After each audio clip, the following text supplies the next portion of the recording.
आपले धन्यवाद व्यक्त करतो। जय शिवराय। अध्यक्ष महोदय, की महाराष्ट्रामध्ये मेडिकल क्षेत्रात रुग्णांची मोफत ऑपरेशन करून देण्याचे काम माझ्या मतदारसंघात मी गेली 15 वर्ष करतो आहे आणि या 15 वर्षातला अनुभव असा आहे की कट प्रॅक्टिस नावाचा एक अतिशय भयानक विलक्षण असा प्रकार पूर्ण महाराष्ट्रात सुरू आहे। आपण ब्लड चेक करायला गेलो, जो डॉक्टर लिहून देतो त्या डॉक्टरला 25% पासून 40% पर्यंत कमिशन त्या डॉक्टरला दिलं जातं परस्पर त्या लॅब कडून।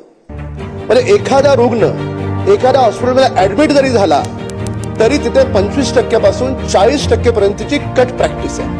म्हणजे एखादा रुग्ण जर ₹1,00,000 भरत असेल तर खरं त्या ₹1,00,000 40,000 रुपये जो डॉक्टर सुचवतो, प्रिस्क्रिप्शन देतो, त्या डॉक्टरला ते कट प्रॅक्टिसच्या नावाखाली दिले जातात।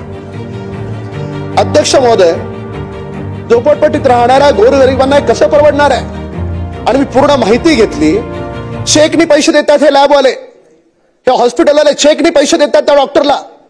कधीपर्यंत चालणार आहे हे? नवीन सरकार अतिशय सकारात्मक सरकार आहे। माननीय मुख्यमंत्री अतिशय चांगले धोरणात्मक निर्णय घेणारे माननीय मुख्यमंत्री आहेत। पूर्ण महाराष्ट्राला परिचय आहे। माझी सरकारला विनंती आहे की मुंबई महाराष्ट्रातली ही कट प्रॅक्टिस लॅब मधली असेल, हॉस्पिटल मधली असेल, ही 100% बंद झालीच पाहिजे।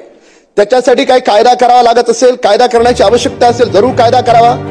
पण या कट प्रॅक्टिसच्या नावाखाली रुग्णांना लुटलं जात आहे, या बाबतीत मी शासनाचं लक्ष वेधू इच्छितो आणि शासनानं कठोर कायदा करावा अशी विनंती करतो।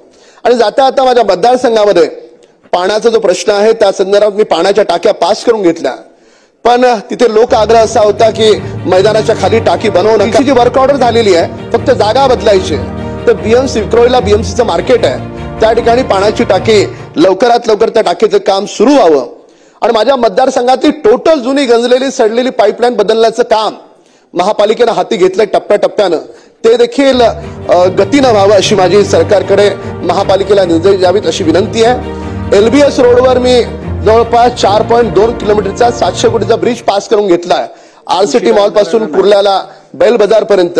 त्या ब्रिजचंही काम लवकरात लवकर सुरू व्हावं जेणेकरून माझ्या घाटकोपरच्या मतदारसंघातल्या रखडलेला एसआरएचा प्रकल्प हा लवकर गतीनं पूर्ण होईल।